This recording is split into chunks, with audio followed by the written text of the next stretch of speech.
함께 오늘 말씀 보도록 하겠습니다. 고린도전서 12장입니다.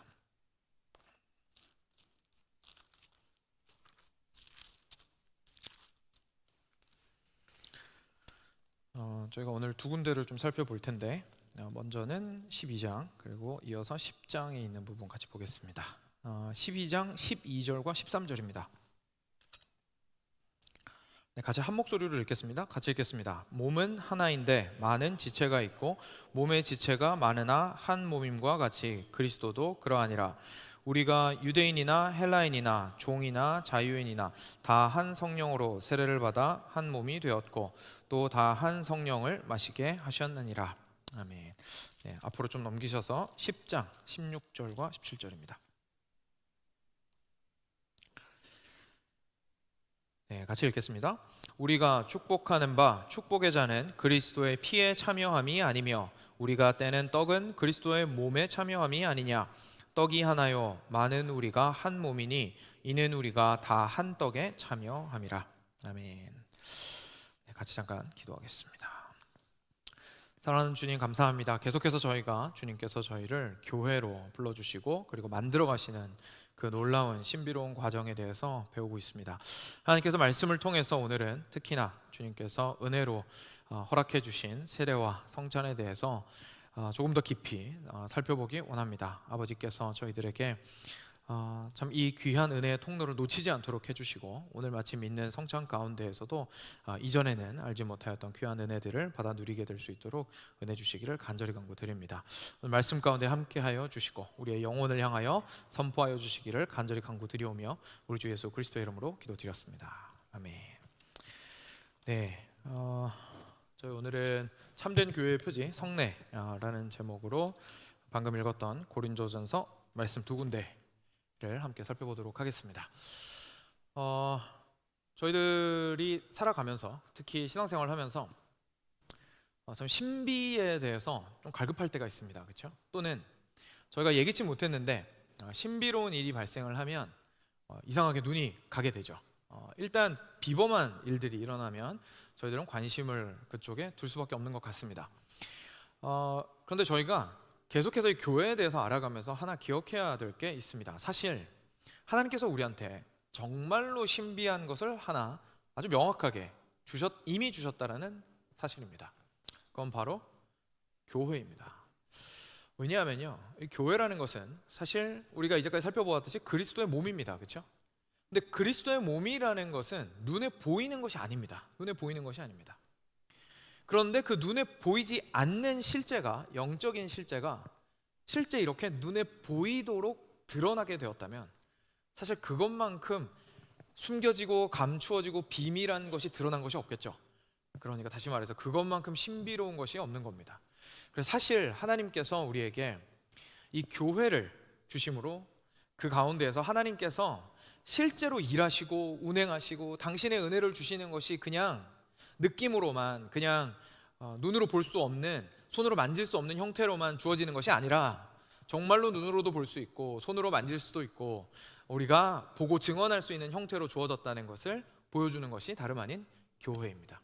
그래서 다른 곳에서 신비로움을 찾기보다 이 교회가 참 교회다워져 갈수록 우리는 놀랄 수밖에 없게 되는 거죠. 하나님께서 진짜로 일하고 계시는구나. 하나님은 살아계시고 하나님께서는 당신께서 하신 말씀 그대로를 지키고 계시고 계속해서 역사하고 계시고 은혜를 주고 계시는구나. 그게 그냥 뜬구름 잡는 소리가 아니고 눈에 안 보이고 귀에 안 들린다고 해서 내가 느낄 수 없는 것이 아니고 교회를 통해서 그것이 참 느껴지고 경험이 되는구나 라는 것들을 저희가 배울 수 있게 되는 거죠. 보고 경험할 수 있게 되는 겁니다. 이렇게 눈에 보이는 교회의 중심이 그래서 사실은 눈에 보이지 않는 하나님의 말씀이라는 사실을 배운 것이 바로 지난주 말씀이었습니다. 지난주 설교를 통해서 저희가 배운 것은 이렇게 겉으로 드러나서 우리가 하나님께서 참으로 우리 교회가 하나님의 교회답게 커가고 성장해가고 변화된다라는 것을 증명하기 위하여 그 중심에는 뭐가 있어야 된다고요? 말씀이 있어야 된다라는 사실을 본 것이 바로 지난주 말씀이었죠. 오늘은 거기에서 이어지는 부분입니다. 바로 하나님께서 그렇게 이 땅 가운데에서 눈에 보이는 교회에 그 교회가 진짜로 참된 교회라는 것을 드러내 보여주시기 위해서 주신 것이 있는데 그게 단지 말씀이 아니라 성례라는 것이다라는 것에 대해서 오늘 함께 살펴보겠습니다. 보통 성례라는 표현을 이제 듣게 되면 아마 조금 거부감을 느끼실 수도 있겠죠. 저희가 자주 쓰는 표현이 아니고 저희가 쉽게 접할 수 있는 표현이 아니다 보니까, 익숙하지 않다 보니까 좀 이상한 표현인데 라고 생각하실 수 있겠는데, 사실 이 표현 자체는 그렇게 뭐 특별한 표현은 아닙니다. 그렇죠? 왜냐하면 성례라는 것은 거룩한 예식이라는 뜻이고, 그래서 그 밑에는 뭐가 들어있냐면 결국 세례랑 성찬이 들어있습니다. 그래서 항상 세례 성찬 이렇게 말하기 힘들잖아요. 그래서 한 패키지로 묶어서 성례라고 이야기를 한다고 그냥 이해를 하시면 될 것 같습니다. 여기까지는 괜찮은데요. 저희가 성례에 대해서 생각을 하고 나면 좀 이런 생각이 들 수가 있습니다. 왜냐하면 오늘 말씀 제목이 참된 교회의 표지잖아요. 그리고 지난주에 첫 번째로 들었던 게 참된 교회의 표지 첫 번째가 벌써 말씀이라는 거였습니다. 근데 이 생각을 하고 나면 성례가 과연 그렇게까지 중요한가라는 생각을 저희가 좀 해볼 수가 있습니다. 그죠? 정말로 세례랑 성찬이라는 것이 말씀이랑 이렇게 같이 놓고 이야기를 할 정도로 이렇게까지 중요하고 우리가 신경을 써야 하는 문제인가? 결국은 내가 하나님 말씀에 어떻게 순종하는지가 중요하고, 예배할 때 얼마나 전심으로 예배하는지가 중요하고, 얼마나 기도하고 얼마나 말씀 가운데 살아가는지가 중요한 거 아닌가? 라고 생각할 수 있습니다. 그렇죠? 이 질문은 저는 타당한 질문이라고 생각을 합니다. 충분히 할 수 있는 질문이죠. 그래서 오늘 말씀을 통해서 왜 참된 교회의 표지에 이 성례가 포함이 될 정도로 성례가 중요한지에 대해서, 그리고 그것이 그토록 중요하기 때문에 우리가 얼마나 큰 은혜를 이 성례를 통해서 받을 수 있는지에 대해서 저희가 함께 좀 살펴보는 시간 가지도록 하겠습니다. 자, 그럼 들어갈 텐데요. 오늘 본문으로 들어가기 전에 먼저 이 성례가 제정된 과정에 대해서 그래도 조금 알고 넘어가는 것이 도움이 될 것 같습니다. 이 성례는, 특히 세례와 성찬은, 저희가 함께 이야기하고 있는 세례와 성찬은 단순하게 그냥 사람이 만들어낸 것이 아닙니다. 그렇죠? 거기에 포인트가 있습니다. 이것을 제정하신 분이 있습니다. 그건 바로 예수님 자신이십니다. 그러니까 예수님께서 실제로 세례와 성찬을 베풀어 주신 것을 저희가 보게 되죠. 말씀에서 그것을 어렵지 않게 발견을 할 수가 있는데요. 마태복음 28장 19절과 20절 제가 읽어드리겠습니다. 이렇게 나옵니다. 그러므로 너희는 가서 모든 민족을 제자로 삼아 아버지와 아들과 성령의 이름으로 세례를 베풀고 내가 너희에게 분부한 모든 것을 가르쳐 지키게 하라. 볼지어다 내가 세상 끝날까지 너희와 항상 함께 있으리라 하시니라. 아멘. 자, 우리 예수님께서 승천하시기 전에 제자들 모아놓고 이렇게 이야기를 하셨습니다. 자, 제자 삼고 그리고 세례 주어라 라고 이야기하셨습니다. 여러분 신기하지 않으세요? 왜냐하면 만약에 세례가 별일이 아니라면, 그죠? 세례가 그냥 해도 그만 안 해도 그만인 거라면, 그냥 사람이 생각하는 방식대로 해도 되는 거라면 이렇게까지 말씀하지 않으셨을 것 같습니다. 그렇죠? 예수님께서 신신당부하신 거예요. 가서 제자를 삼고 그리고 내가 분부한 모든 것을 가르쳐서 지키게 하거라. 근데 거기서 끝나지 말고 그 사람들한테 뭘 하라고요? 세례를 주어라 라고 이야기하셨다는 것을 저희가 보게 됩니다. 일단 뜻을 이해하기 전에 예수님께서 이렇게까지 얘기하셨다라는 데에서 저희가 그 무게감을 좀 느낄 필요가 있겠죠. 하여간 진짜 중요하긴 한 거구나. 예수님께서 제자 삼고 그리고 말씀을 전하고 가르치는 것과 동일선상에서 함께 말씀하셨구나 라는 것을 저희가 두 눈으로 확인하게 됩니다. 그리고 성찬도 마찬가지죠. 성찬은 이거 역시 제가 그냥 읽어드리겠습니다. 누가복음 22장 18절부터 20절입니다. 내가 너희에게 이르노니 내가 이제부터 하나님의 나라가 임할 때까지 포도나무에서 난 것을 다시 마시지 아니하리라 하시고 또 떡을 가져 감사기도 하시고 떼어 그들에게 주시며 이르시되 이것은 너희를 위하여 주는 내 몸이라 너희가 이를 행하여 나를 기념하라 하시고 저녁 먹은 후에 잔도 그와 같이 하여 이르시되 이 잔은 내 피로 세우는 새 언약이니 곧 너희를 위하여 붓는 것이라. 아멘. 자, 예수님께서 6월절 만찬 자리에서 특별한 행위를 하셨죠. 가지고 있던 떡을 계속해서 나눠 먹고 있었는데 갑자기 그 시간을 딱 자르시고 특별하게 떡을 떼어서 나눠주시면서 이는 나의 살이다라고 이야기하시고, 그리고 계속 같이 마시고 있었는데 갑자기 그것을 나누어 주시면서 이것은 나의 피다라고 이야기를 하셨습니다. 그러면서 방금 보았듯이 뭐라고 이야기하시냐면 너희가 이를 행하여 나를 기념하라라고 이야기하십니다. 그러니까 예수님께서 방금 이거 내가 이렇게 한 거 그냥 오늘만 이렇게 지키고 끝나자는 얘기가 아니라 너희들이 있는 곳에서 나 없을 때도 그렇게 행하거라라고 예수님께서 말씀을 하신 거예요. 그러니까 세례나 성찬이나 둘 다 예수님께서 신신당부하셨다라는 것을 우리가 일단 확인을 하게 됩니다.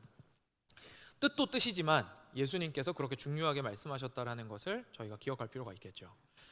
그리고 그것에 쐐기를 박는 게 있는데요. 그거 바로 예수님의 직계 제자들, 예수님한테서 직접 배운 그 제자들이 이 성례를 어떻게 대했는지를 사도행전을 통해서 저희가 또 발견할 수가 있죠. 베드로가 모든 사도들과 함께 있을 때에 모두 다 함께 성령을 받고 나서 이제 일어나서 대표로 설교를 시작합니다. 이제 설교하고 나서 하나님께서 놀랍게 역사해 주셔서 그 사람들이 듣고 다 와서 아유 형제요, 우리가 어떻게 해야 될까요? 물어보죠. 그랬더니 회개하십시오라고 이야기합니다. 그죠? 그런데 그때에 베드로가 무엇을 추가적으로 했는지를 저희가 볼 필요가 있겠죠. 사도행전 2장 41절입니다. 제가 읽어드리겠습니다. 그 말을 받은 사람들은 세례를 받음에 이날의 신도의 수가 3,000이나 더하더라. 아멘. 그러니까 베드로가 만약에 이 세례를 중요하게 생각하지 않았다면 꼭 이때에 3,000명이나 되는 사람에게 일일이 세례를 줄 필요는 없었을 겁니다. 그냥 예수님 믿는 게 그냥 중요하니까, 그죠? 예수님 믿는 게 중요하니까 뭐 그래도 뭔가 증서라도 필요하면 우리가 교인 등록증 같은 거 써주듯이 뭔가 사인해서 써주든지 아니면 다른 종교에서 하는 것처럼 자기들이 생각해낸 입단식이랄지 뭐 신고식이랄지 이런 거 만들어가지고 그냥 한번 쫙 하면 되잖아요. 그리고 박수치고 끝나면 됩니다. 그죠? 그리고 나서 자 우리 이제 교회 됐습니다. 짝짝짝 그렇게 하고 끝나면 됩니다.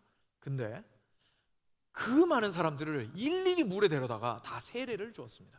그러니까 무슨 말이죠? 예수님 말씀을 허투루 안 들었습니다.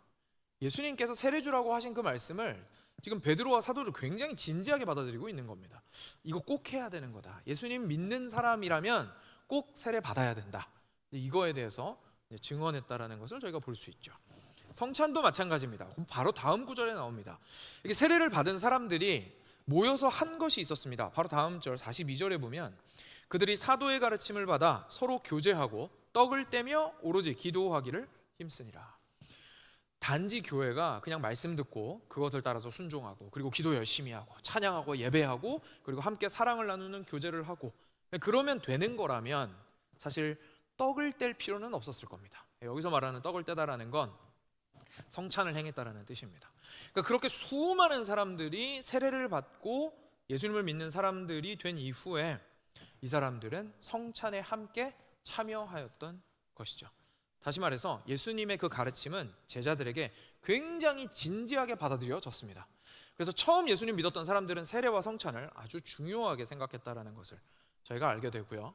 그리고 지금은 뭐 이 정도만 찾아보겠지만 사도행전 쭉 읽어보시면 충분히 쉽게 찾아보실 수 있듯이 제자들이 가서 복음이 전파되고 회심하는 사람들이 생기고 교회가 세워지는 곳마다 하나님의 말씀만 선포되었던 것이 아니라 거기에는 세례가 있었고 거기에는 성찬이 있었습니다. 그러니까 여기서 저희는 깨닫게 됩니다. 그렇죠? 하나님께서 우리한테 말씀을 주신 것뿐만 아니라 예수님께서 특별하게 지금부터 이제 이유도 알아보겠지만 예수님께서 특별하게 세례와 성찬에 대해서 중요하게 생각하셨고 그리고 우리한테 꼭 어디를 가든지 교회가 있는 곳이라면 이 의식을 행하라고 말씀하셨다는 것을 저희가 깨닫게 되는 거죠. 이쯤에서 저희 자신을 한번 좀 돌이켜 보았으면 좋겠습니다. 여러분들은 혹시 어떠신지 모르겠습니다. 세례와 성찬에 대해서 어떤 이해를 가지고 계시고 또 무엇보다도 그냥 단순히 머리로만 아는 것이 아니라 이것이 얼마나 큰 또 감격과 은혜와 기쁨으로 다가오시는지 잘 모르겠습니다. 저는 기억이 납니다. 어릴 때부터 많은 성찬에 참여를 했었고 저 스스로도 사실 세례도 당연히 받았고요. 그리고 세례하는 모습들을 많이 보기는 했지만 사실 상당 기간 동안 특별한 의미를 가지지 못했다라는 생각이 많이 듭니다. 일종의 종교 의식에서 그냥 머물렀던 거죠. 그래서 그냥 참여하고 그냥 하라는 대로 하는 거에 의미를 두었던 겁니다. 거기에서 뭔가 그래도 예수님의 죽으심과 예수님의 희생에 대해서 생각해야 될 것 같아서 막 없는 마음을 쥐어 짜내려고 애썼던 것 같기도 하고, 그렇죠? 뭔가 은혜를 받아보려고 막 발버둥을 쳤던 것 같기도 하고요, 나름대로. 근데 이게 다가오지 않고 내 것으로 느껴지지 않고 그리고 처음에는 뭔지 몰랐다고 하고 그리고 나중에는 알고 나서도 이게 뭘까라는 생각을 하게 되는 것이 어찌 보면 세례나 성찬이라는 생각이 좀 드는 것 같습니다. 솔직하게 저희 자신을 돌이켜보면, 그죠?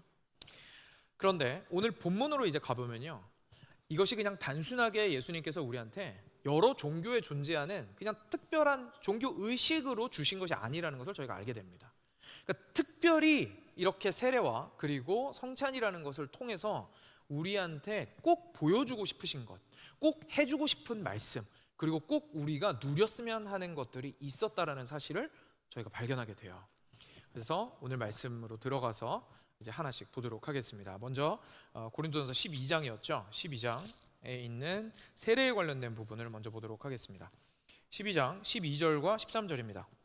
한 번만 더 읽겠습니다. 같이 읽겠습니다. 몸은 하나인데 많은 지체가 있고 몸의 지체가 많으나 한 몸임과 같이 그리스도도 그러하니라. 우리가 유대인이나 헬라인이나 종이나 자유인이나 다 한 성령으로 세례를 받아 한 몸이 되었고 또 다 한 성령을 마시게 하셨느니라. 아멘. 네, 우리 사도 바울이 오늘 세례에 대해서 이야기를 지금 하고 있는데, 세례에 대한 이야기를 하기 전에 먼저 지금 교회에 대해서 이야기를 하고 있는 것을 발견하게 됩니다. 교회에 대해서 이야기하고 있는 것을 발견하게 됩니다. 세례는 저희 개인의 신앙 고백에 근거해서 주는 것입니다. 그렇죠? 그래서 예수님을 믿지 않던 사람이 이제는 예수님을 나의 구주로 모시기로 합니다라고 고백을 하면 그 고백에 근거해서 성부와 성자와 성령의 이름으로 세례를 줍니다. 물을 통해서. 그렇죠? 그래서 저희들은 이 세례에 대해서 굉장히 개인적인 것이라고 생각을 할 수가 있습니다. 그런데 오늘 바울이 그 고린도 교회에 쓴 편지를 보면 굉장히 교회적 차원에서 이야기를 하고 있다는 걸 일단 먼저 발견할 수 있게 됩니다. 여기서 처음에 뭐라고 나오냐면 몸은 하나입니다. 근데 지체가 많이 있습니다. 그리고 몸에 지체가 많습니다. 그런데 그들은 한 몸입니다. 근데 그런 것처럼 누구도 그렇습니까? 그리스도도 그러합니다 라고 이야기합니다. 이게 무슨 말이냐면 저희가 모두 다 알고 있다시피 머리 대신 그리스도는 여러 지체가 있는데 그 지체가 바로 우리 성도들이라는 얘기죠. 우리 교회라는 뜻입니다. 그래서 지체라는 것은 모양이 다 다릅니다. 그죠? 손가락 다르고 발가락 다르고 그 안에 있는 장기의 모양이 다르고 겉에 있는 것들의 모양이 다르고요. 지체들은 다양한 모습을 가질 수 있습니다. 근데 그렇다고 해서 하나님께서 그들을 구원하실 때 그냥 한 명 한 명 구원하시고 땡 하신 것이 아니란 얘기입니다. 구원하셨을 때는 예수 그리스도의 몸에 접붙여지도록, 그래서 지체로서 온전히 한 몸을 이루도록 구원하셨습니다. 공동체적인 의미를 가지고 우리를 구원하셨습니다 라는 것을 이야기해주고 있는 것이죠. 근데 그리고 나서 그 이유에 대해서 이야기하는 게 참 재밌습니다. 그 다음에 뭐라고 나옵니까? 우리가 유대인이나 헬라인이나 종이나 자유인이나 다 한 성령으로 세례를 받아 한 몸이 되었고. 여러분, 어떻게 한 몸이 되었다고 얘기합니까? 뭘 받아서요? 성령의 한 세례를 받아서 우리가 한 몸이 되었다라고 이야기하고 있습니다. 먼저 앞부분부터 좀 볼게요. 앞부분에 근데 어떤 사람들이 그랬습니까? 유대인이나 헬라인이나. 그러니까 서로를 굉장히 반목하고, 그리고 살아온 배경도 다르고, 서로 미워하고 싫어하고, 맞는 건 하나도 없고, 겸상할 수도 없고, 너무너무 미워 죽겠는 이 사람들. 그러니까 다시 말해서 절대로 하나가 될 수 없는 이 사람들이 뭘 통과하면서 지금 한 몸이 되었다라는 얘기죠? 성령의 한 세례를 통과하면서 한 몸이 되었다는 얘기입니다. 다시 말해서 유대인이든지 헬라인이든지 구분이 상관없어졌다 이런 얘기죠.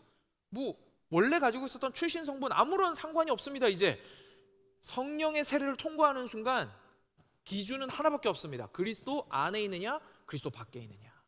그래서 그리스도 안으로 들어오면 이전에 있었던 구분은 무의미해집니다. 그것은 다른 것도 마찬가지입니다. 종이든지 자유인이든지. 무슨 말이죠? 돈이 많든지 돈이 적든지, 또는 권력이 많든지 권력이 적든지, 또는 문자 그대로 이해해보자면 내가 마음껏 내가 원하는 대로 할 수 있는 자유가 있는 사람이든지, 아니면 심지어 사회에서 가장 낮은 계층에 있어서 맨날 위에서 하는 얘기만 들어야 하는 자유롭지 못한 사람이든지, 누구든지 상관없이 뭘 통과하면요? 성령의 한 세례만 통과하면 그 구분이 아무런 쓸모가 없다라는 얘기입니다. 통과하고 나면 거기에 접붙여진 모든 사람들은 뭐가 됩니까? 그리스도의 지체가 됩니다 라는 이야기를 하고 있습니다. 여기서 우리는 굉장히 중요한 사실을 발견하게 되죠. 세례라는 것이 그냥 단순하게 내가 구원받았다라는 것을 뛰어넘어서 그리스도의 교회의 일원이 되었다라는 것을 보여주는 것이구나 라는 것을 일단 먼저 깨닫게 됩니다. 그런데 그 세례라는 것이 그냥 단순하게 물로만 이루어지는 것이 아니라 사실 진짜 세례는 뭘로 이루어지는 거라고 얘기합니까? 성령으로서. 근데 성령이 몇 분입니까? 한 분입니다. 그러니까 우리 모두가 그리스도인이라면 그 세례를 반드시 받아야 하는 이유가 뭐냐면 겉으로 드러나는 그 물 세례가 우리를 구원해서가 아닙니다. 그 물로 받는 세례가 진짜 보여주고 있는 영적인 실제가 뒤편에 있기 때문입니다. 그게 뭐냐면 나는 뭘로 구원받았습니까? 성령으로 구원받았습니다 라는 걸 이 물 세례를 통해서 보여내고 드러내는 것이죠. 그래서 고백하는 겁니다. 일종의 신앙 고백입니다. 누구 앞에서요? 사람들 앞에서, 교회 앞에서. 먼저 세례받은 선배들 앞에서 새롭게 세례받는 사람이 와서 물이 그 머리에 닿을 때에, 또는 침례를 받아서 물속으로 본인이 풍덩하고 들어갈 때에, 그리고 다시 일어서서 나올 때에, 저는 하나님 앞에서, 그리고 사랑하는 이미 세례받은 거듭난 여러분들 앞에서 성령으로 거듭난 사람이라는 사실을, 예수 그리스도와 함께 죽었고 함께 다시 살아난 사람이라는 사실을, 이제는 옛날에는 헬라인 유대인인 게 중요했고 내가 자유인인지 종인지가 중요했는데, 이제는 그게 아니라 그리스도께 접붙여 있다는 사실이 가장 중요한 사람이라는 걸 여러분들 앞에서, 그리고 하나님 앞에서 증거하고 고백합니다 라는 의미로서 그 의식을 치르게 되는 것이죠. 다시 한번 말씀드리지만 그 의식 자체가 그를 구원하는 것은 아니지만 그 의식은 예수님이 주신 것이고, 그리고 그 의식을 행할 때마다 진짜로 그 뒤편에서 일어나는 일인 성령께서 거듭나게 하시는 것을 고백하게 하시는 거라는 걸 저희가 알 수가 있습니다. 자, 성찬도 마찬가지입니다. 성찬으로 넘어가면 바로 앞으로 조금 넘기셔서 10장이죠. 10장 16절과 17절 말씀입니다. 16절과 17절, 이것도 같이 한 목소리로 한 번 더 읽겠습니다. 우리가 축복하는 바 축복의 자는 그리스도의 피에 참여함이 아니며 우리가 떼는 떡은 그리스도의 몸에 참여함이 아니냐. 떡이 하나요 많은 우리가 한 몸이니 이는 우리가 다 한 떡에 참여함이라. 아멘. 자, 이것도 마찬가지네요. 그렇죠? 이것도 마찬가지네요.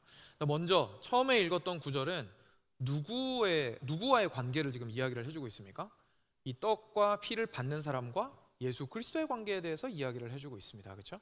그래서 우리가 예수님께서 그 유월절 저녁에 하셨던 것처럼 이제 좀 이따 저희도 하겠지만 떡을 함께 찢어서 나누고 그리고 함께 잔을 나누는 그 행위를 통해서 우리는 무엇을 알게 되냐면, 아, 내가 내 힘으로 사는 줄 알았는데 오직 예수님을 먹음으로, 예수님을 양식 삼음으로, 예수님을 나의 생명 삼음으로 살아갈 수 있는 거구나. 내가 무엇으로 사는지 잊고 지냈는데 정말로 예수님이 나의 생명이 되셔서 내가 살아갈 수 있는 거구나라는 것을 깨닫게 되고 그것을 증거하게 된다는 얘기죠. 근데 거기서 끝나지 않습니다. 그렇죠? 왜냐하면 그 다음 구절에 뭐라고 나왔습니까? 떡이 하나요 많은 우리가 한 몸이니 이는 우리가 다 뭐에 참여했습니까? 한 떡에 참여함이라. 근데 이 떡이 뭐였죠? 예수 그리스도의 살이었습니다. 그죠? 그러니까 한 예수 그리스도에게 참여하였느니라라고 이야기합니다. 우리가 세례와 마찬가지로요. 사실 성찬 우리 할 때 스스로를 좀 생각해 보면요, 우리 보통 이렇게 합니다. 그죠? 이렇게 다 받은 다음에 앉아서 눈 꼭 감고 이제 기도합니다. 그죠? 그게 잘못됐다는 건 아닌데, 근데 그렇게 하다 보면 보통 이제 어떻게 생각하게 되냐면 결국은 이거 받아서 중요한 게 뭡니까? 나와 하나님과의 관계가 중요하다고 우리가 생각을 하게 됩니다. 그죠? 근데 이 성찬이 우리한테 보여주는 굉장히 중요한 또 하나의 측면이 있는데, 그게 뭐라고요? 옆에서 같이 먹고 있는 사람들이라고요. 지금 방금 받은 그 똑같은 떡에서 내 옆에 앉아있는 형제 자매가 가서 앞에 나가서 그 떡을 받은 거예요. 또는 우리식으로 얘기하면 이렇게 분병분잔할 때에 같은 곳에서 출발한 그 떡을 각자 받은 겁니다. 그죠?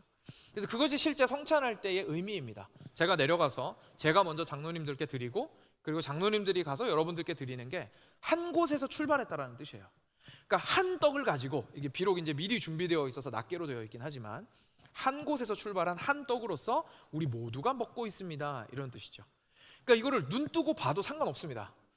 오히려 눈 뜨고 보라고 만들어진 의식입니다. 우리가 이 떡과 이 잔을 함께 누림으로써 그럼 뭘 뜻하는 걸까요? 우리는 한 상을 누리는 가족입니다 라는 뜻인 겁니다. 한 상을 누리는 가족인 겁니다. 그럼 자연스럽게 우리가 이 상을 함께 받고 먹고 마시고 누림으로써 우리가 깨닫게 되는 게 있죠. 여러분, 같이 한 상에서 밥 먹고 나서 싸우기 어렵죠, 그렇죠? 오히려 반대로 싸우더라도 한 상에서 밥 먹고 나면 왠지 좀 분위기가 괜찮아지죠. 그죠? 왠지 좀 분위기가 괜찮아지죠. 우리 한 상에서 한 예수님에게서 먹고 마시는 가족입니다. 그러니까 예수님 우리 안 싸우고 사이좋게 사랑하면서 잘 지낼게요. 그죠? 우리가 서로를 사랑하겠다고 예수님이 우리의 양식이 되어주신 것처럼 서로가 서로에게 버팀목이 되어주고 그리고 양식이 되어주겠다고 이야기를 하는 것이죠. 왜냐하면 우리는 같은 상에서 지금 밥 먹고 포도주를 마신 가족이기 때문에 그렇습니다. 이런 것처럼 성례 전체는 사실 하나님께서 교회한테 허락하여 주신 놀라운 신앙 고백의 도구입니다. 하나님 우리가 우리의 힘으로 살아가는 것이 아니라 오직 주님만으로 살아간다라는 것을 증거합니다. 그리고 하나님 우리가 믿고자 해서 우리가 애써서 그리스도인이 된 게 아니라 우리가 오직 하나님께서 허락하시는 그 은혜로 말미암아 그리스도인이 되었고 그리고 이제 우리는 그냥 나만 잘 먹고 잘 사면 되는 사람들이 아니라 한 몸 된 교회의 지체로서 살아가는 사람들입니다 라는 것을 드러내고 고백하는 시간이라는 것을 저희가 깨닫게 됩니다.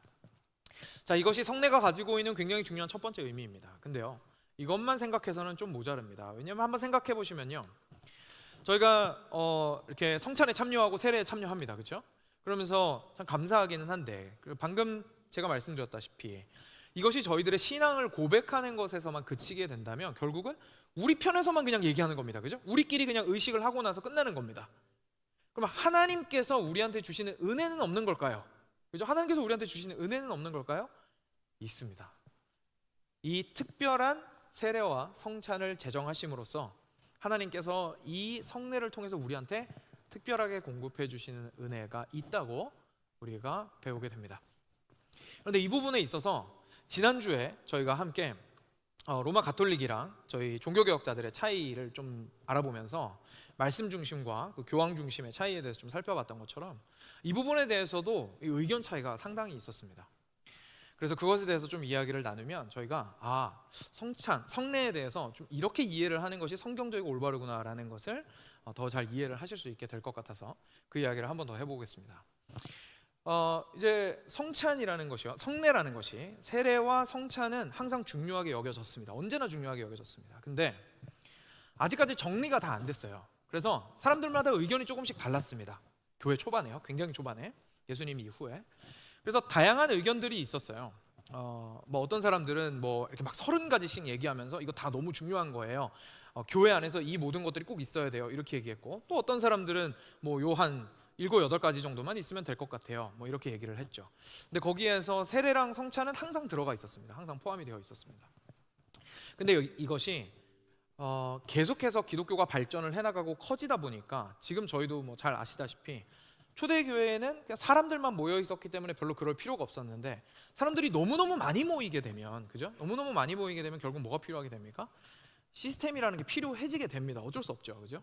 그래서 모두 질서 가운데서 이루어지기 위해서 뭔가 옳고 그름을 결정을 해야 되고 선을 그어야 되는 부분들이 생깁니다. 그러다 보니까 진짜로 교회에서 꼭 필요한 것은 무엇일까라는 질문을 하게 되는 거예요. 하나님께서 우리한테 은혜를 주시는데 어떤 것들을 통해서 은혜를 주실까? 이런 것들에 대해서 질문을 하게 되는 겁니다. 그래서 막 여러 가지로 얘기하다가 결국은 하나로 좀 좁혀지게 됐습니다. 중세 때 하나로 좁혀지게 된 것이 바로 7가지의, 혹시 이제 가톨릭에 대한 이해가 좀 있으신 분들은 들어보셨을 텐데 7성사라고 하는 것으로 좁혀지게 됩니다. 그래서 한 7가지 정도가 꼭 필요하다, 교회 안에서, 이렇게 이야기를 하게 된 거죠. 그래서 이거를 피토 롬바르드라는 이제 학자가 그 당시에 이제 지금 우리식으로 얘기하면 교수님인데 교수님이 교과서 같은 걸 쓴 거예요. 그러면서 이 7가지가 자기가 봤을 때는 제일 중요하다 이렇게 했는데 그게 이제 나중에 계속 인정이 되면서 완전히 탄탄한 교리로 인정을 받게 되고 지금까지도 이제 로마 가톨릭은 7성사에 대해서 이야기를 하고 있는 거죠. 7가지가 뭔지 제가 잠깐 말씀드리면요, 하나는 세례고요. 제가 뒤에 원래 세례, 성사 이렇게 부르는데 성사는 빼겠습니다. 하나는 세례고, 그리고 견진, 성체, 고해, 병자, 성품, 혼인, 이렇게 7가지입니다. 저도 이제 익숙하지가 않아서 이걸 봐야 되는데 각각 무슨 뜻인지 이게 무슨 뜻이지? 막 싶으실 텐데 짧게만 말씀을 드리면요, 세례는 똑같습니다. 그죠? 세례는 저희랑 똑같습니다. 예수님 안 믿는 사람이 예수님 안으로 들어오는 것 똑같죠. 그리고 두 번째에 있는 견진이라는 것은 이제 보통 좀 어린아이들 아니면 청소년들이 받는 건데, 나중에 이제 나이가 들어서 받을 수도 있지만 원래 의미는 이제 아이들이 받는 건데, 이건 왜 견진성사라는 게 있는 거냐면, 이제 세례를 받으면 구원은 받을 수 있지만 그 다음에 계속해서 신앙을 지켜나가고 성장하기 위해서는 하나님의 특별한 은혜가 있다고 믿는 거예요. 그래서 그것을 이제 부여해 주기 위해서, 특별한 하나님의 은혜를 주기 위해서 이제 견진성사라는 것을 진행을 합니다. 그리고 나서 성체성사라는 게 있는데, 이건 뭐 저희가 알고 있는 성찬이고요, 똑같고요. 그리고 고해성사라는 거는 뭐 영화에서도 많이 보셨고 아마 잘 아실 텐데, 이제 신부님한테 가서, 사제한테 가서 그 자기의 죄를 고백을 하고 하나님 앞에서 해결을 받는 이제 그런 것이죠. 그리고 병자성사라는 건 이제 아프신 분들이 이렇게 에게 가서 진행을 하게 되는 어떤 의식이 되겠습니다. 그래서 그 병에서 나을 수 있도록 하나님의 특별한 은혜가 필요하다는 것을 보여주는 그런 시간이고요. 그리고 성품성사 같은 경우에는 이제 사제가 아니었다가 이제 사제 서품을 받게 되지 않습니까? 그러니까 그때 행하는 겁니다. 그래서 제가 일부 예배 때 사실 제가 목사라는 사실이랑 비교를 했었는데, 사실 적절한 비교는 아닙니다. 왜냐하면 목사랑 사제랑 완전히 다른 거거든요, 개념이.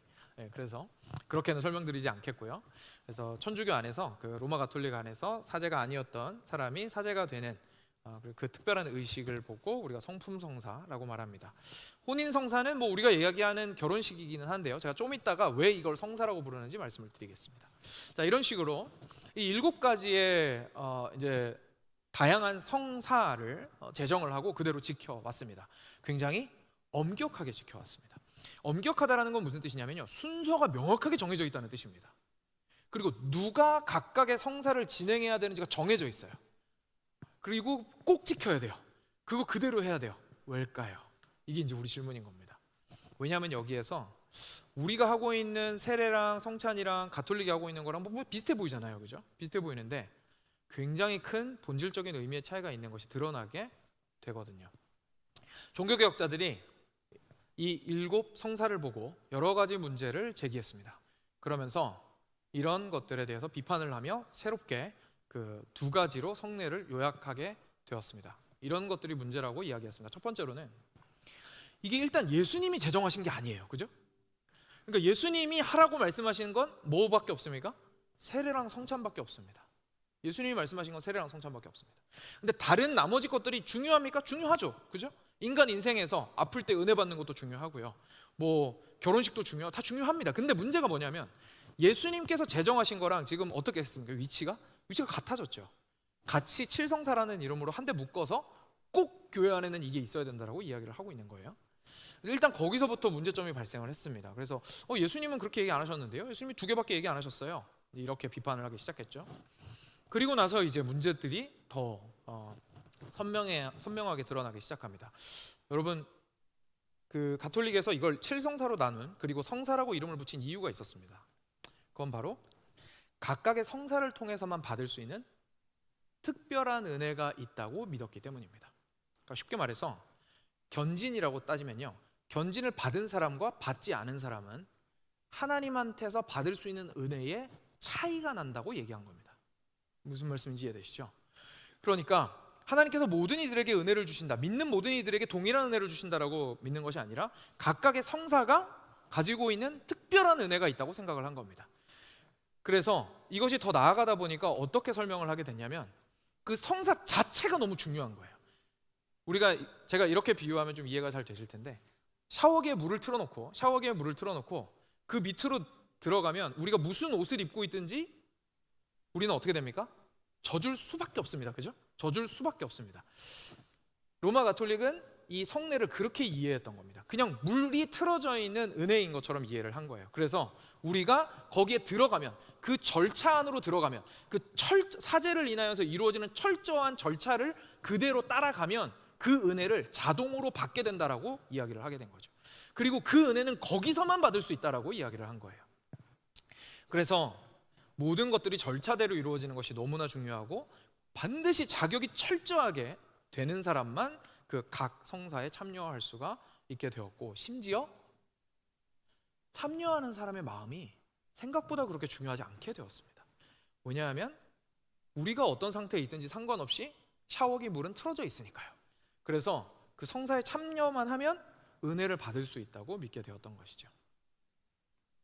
근데 그러다 보니까 발생한 문제가 있었습니다. 사실 이 문제가 그 무엇보다도 중요하고 그리고 오늘 어떻게 보면 가장 핵심에 해당되는 부분입니다. 뭐냐면 말씀의 권위가 약화되게 되었습니다. 왜냐하면 각각의 성사는 꼭 있어야 하는, 그 은혜를, 특별한 은혜를 받기 위해서 꼭 있어야 하는 것들이라고 이야기를 했었기 때문에 말씀과 함께 존재하는 것들이 되었습니다. 말씀이 모든 것 위에 있는 게 아니라 말씀만으로 부족하다 이렇게 된 거예요. 하나님의 은혜를 충분히 받아 누리려면 말씀도 필요하고 다른 성사들도 받아야 하나님께서 주시는 그 특별한 은혜들을 받아 누릴 수 있습니다 라고 이야기를 하게 된 거죠. 은혜 A, 은혜 B, 은혜 C를 받아야 우리가 온전한 그리스도인이 될 수 있지 않겠습니까? 라고 이야기를 한 게 돼버린 겁니다. 그러다 보니까 결국은 무엇이 중요해졌습니까? 절차와 시스템과 구조와 그 모든 틀이 굉장히 중요해졌습니다. 그래서 엄숙해졌고 엄격해졌고 그 모든 것들이 그래서 그렇게 중요하게 되었고, 실제로 중세시대 때는 라틴어로 막 미사를 진행을 해도 그 자리에 앉아만 있으면 되는 거예요. 그죠? 왜냐하면 은혜는 내가 알아듣고 못 알아듣고에 따라서 받아들여지고 받아들여지지 않는 것이 아니라 그냥 부어지고 있으니까요. 그 자리에 앉아만 있으면. 그래서 나의 반응과 상관없이 그 자리를 잘 지키면 은혜는 받을 수 있는 것이라고 생각하게 되었습니다. 종교개혁자들은 그렇게 생각하지 않았습니다. 왜냐하면 지난주에 들으셨던 말씀 때문에 그렇습니다. 예수님께서는 교회를 무엇 위에 세우셨습니까? 말씀 위에 세우셨습니다. 그렇죠? 베드로의 신앙 고백 위에 예수님의 교회를 세우겠다고 말씀하셨습니다. 그 말은 무슨 말입니까? 그냥 단순하게 무미건조한 진리 위에 막 소나기처럼 쏟아지는 은혜 안에 들어가기만 하면 된다는 얘기가 아니라 우리가 어떻게 해야 된다는 얘기입니까? 믿음으로 반응해야 된다는 얘기입니다. 하나님의 말씀이 선포가 되면 믿음으로 반응하여 나의 신앙의 고백이 되어야 그것이 살아서 움직이는 교회의 기초가 된다는 뜻이죠. 그죠? 그냥 써있는 성경책이 성스럽기 때문에 가방에 항상 넣고 다니면 부적처럼 나한테 좋은 일만 일어난다는 뜻이 아니죠. 우리가 믿는 바는 이 성경이 말하는 바를 우리가 이해하고 알아서 실제로 삶 가운데서 살아내고 그 가운데서 주님의 힘을 받고 나의 것으로 삼을 때에서야 비로소 우리가 참된 은혜 가운데서 살아갈 수 있다라고 이야기하는 것이 우리의 신앙 고백입니다. 예수님께서 그렇게 말씀하셨기 때문이죠. 그래서 종교개혁자들은 이렇게 이야기했습니다. 성찬을 통해서 그리고 세례를 통해서 우리는 거기에 참석만 한다고 은혜를 받는 것이 아닙니다. 그리고 거기에만 있는 독특한 은혜가 있는 것이 아닙니다. 은혜는 하나밖에 없습니다. 은혜는 그리스도에게서 오는 은혜 하나밖에 없습니다. 그래서 말씀을 통해서 드러난 그 그리스도의 은혜를 이 성례를 통하여 우리는 확인하게 됩니다 라고 이야기한 겁니다. 그래서 굳이 교회에 딱 하나만 있어야 된다면 그게 뭡니까? 라고 물어본다면 뭐라고 이야기하면 되는 겁니까? 말씀이라고 이야기하면 되는 겁니다. 말씀이라고 이야기하면 거기서 하는 성례도 결국 말씀 안에 포함이 되게 되는 거죠. 왜냐하면 성례가 이야기해 주는 건 말씀이 우리한테 주는 그 은혜를 내가 온전히 받아 누릴 수 있도록 도와주는 역할, 보조 역할, 지지대 역할을 해주는 것이기 때문에 그렇습니다. 하나님께서 당신의 말씀을 우리에게 주시고 그리스도, 당신의 아들 그리스도를 우리에게 주시고 예수님께서 행하신 그 모든 일들이 말씀에 온전히 기록되어 있고 그리고 예수님께서 행하신 그 모든 구원 사역을 온전히 내 것으로 받아서 나의 신앙 고백이 되게 하시는 누가 우리 안에 계십니까? 성령 하나님이 우리 안에 계셔야 우리가 온전히 그 은혜를 받아 누리게 되고 그리스도를 따라 살아갈 수가 있다는 것이 성경의 증언입니다. 그리고 그것을 더 강화시켜주기 위해서, 도와주기 위해서 예수님께서 세례와 성찬이라는 눈에 보이는 예식을 우리한테 허락해 주셨던 것이죠. 그래서 단지 참석한다고 우리가 은혜를 받는 것이 아닙니다. 우리는 믿음으로 화답할 때 하나님께서 놀랍게 우리 안에 계신 성령께서 그리스도를 받아들이는 우리를 은혜 가운데 성장시켜 가시고 변화시켜 가시고 죄와 싸워 이기게 하시는 것을 경험하게 되는 것이죠. 사랑하는 여러분, 이것이 성례에서 우리가 발견하게 되는 놀라운 의미들입니다. 그래서 어거스틴은 이 성례를 보고 보이는 말씀이라고 이야기했습니다. 보이는 말씀. 그러니까 말씀이랑 같은 은혜를 우리에게 주시는데 다만 다른 것이 있다면 귀에 들리고 책처럼 읽을 수 있는 것이 아니라 어떻게 되는 겁니까? 우리가 눈으로 보고 참여할 수 있는 방식으로 말씀이 우리에게 주시는 은혜의 연장선상에서 우리한테 은혜를 주신다고 이야기했습니다. 칼빈은 뭐라고 이야기를 했냐면 도장과도 같습니다라고 이야기했습니다. 이 비유 참 재밌는데요. 이렇게 이야기했습니다. 여러분들 공문서가 있습니다. 그렇죠? 공문서가 있는데 옛날에는 그 공문서 마지막에 도장을 꽝 하고 찍었습니다. 그죠? 그래야 이 공문서에 써 있는 내용이 정말로 국가에서 인정하는 내용이다. 그리고 효력이 발생한다라는 것을 증명할 수가 있었죠. 그런데 그 도장이 아무리 중요하다고 해서 그 도장이 찍혀야만 이 공문서가 효력이 있다고 해서 아무 종이에다가 그 도장을 찍으면 어떻게 되겠습니까? 무슨 의미가 있을까요? 그냥 제 이 설교 노트에다가 이 큐티 노트에다가 그 도장 찍었다고 해서 뭐 특별한 의미가 있겠습니까? 없죠. 지금 무슨 얘기를 하고 싶은 거냐면 이런 겁니다. 이 성찬이나 세례는 마치 도장과도 같아서 이미 주신 은혜의 내용에 마지막에 확인을 해주는 것이지 그 성찬에 참여했다고 해서 은혜를 받는 게 아닙니다라는 얘기입니다. 도장만 찍었다고 해서 효력을 발생하는 게 아니라는 얘기죠. 그래서 이렇게 표현하면서 우리에게 그리스도께서 실제로 우리한테 주셨던 은혜가 무엇인지를 살펴보라고 권면했습니다. 사랑하는 여러분, 우리가 성찬에 처음에 제가 말씀드렸던 것처럼 참여합니다. 그렇죠? 근데 건조할 때가 있고 느껴지지 않을 때가 있습니다. 어쩌면 저희의 눈이 잘못된 곳을 보고 있어서 그럴 수도 있습니다. 저희가 세례나 성찬에서 은혜를 깊이 있게 받지 못하는 이유는 어쩌면 이 특별한 행위가 나에게 은혜를 준다고 생각해서일 수도 있는 겁니다. 우리는 이것을 통해서 무엇을 볼 수 있어야 됩니까? 예수님께서 나한테 어떠한 일을 행하셨는지를 기억하고 볼 수 있어야 됩니다. 그러니까 어떤 사람이 은혜를 많이 받겠습니까? 말씀 가운데에서 그리스도께서 행하신 일로 인하여 나의 삶을 풍성하게 누리고 있으며 기쁨과 그리고 그리스도께서 십자가와 부활 사역 가운데서 행하신 일들 가운데 기쁨을 누리고 있는 사람이 어디에서 더 감격하게 되는 겁니까? 성찬 안에서 그리고 세례 가운데에서 더 감격하게 되는 것이죠. 이것 자체가 우리한테 은혜를 주는 것이 아니라 실제 예수님께서 하신 일이 이것을 통하여 우리에게 은혜를 주시는 것이기 때문에 그렇습니다. 사랑하는 여러분, 이제 성례가 왜 중요한지 아마 명확해지셨으리라고 생각을 합니다. 아까 말씀드린 대로 절대로 말씀이 그냥 선포된다고 해서 우리가 샤워기 틀어놓는데 밑에 있는 것처럼 은혜를 받는 것이 아니라 우리 안에 계신 성령님을 힘입어 믿음으로 반응할 때에 참으로 우리가 세워질 수 있는 것처럼 성례 역시 마찬가지입니다. 세례와 성찬, 그 행위 자체가 우리를 구원하게 만들거나 우리를 은혜 받게 만드는 것은 아닙니다. 그렇지만 믿음으로 그 안에서 그리스도께서 하신 일을 기억하고 반응할 때에 우리는 놀라운 은혜를 눈으로 보면서 생생하게 그 안에 참여함으로 단지 귀로만 들리고 머릿속으로만 생각하는 것을 넘어서서 아, 그렇지, 진짜 예수님께서 나를 살리셨지, 내가 정말로 예수님과 함께 죽었고 다시 살아났지, 정말로 지금 내가 이 떡을 먹고 이 잔을 받음으로써 내 육신이 살게 되는 것처럼 예수 그리스도의 살과 예수 그리스도의 보혈로만 내가 살 수 있는 거지라고 고백하게 된다는 사실을 기억하셨으면 좋겠습니다.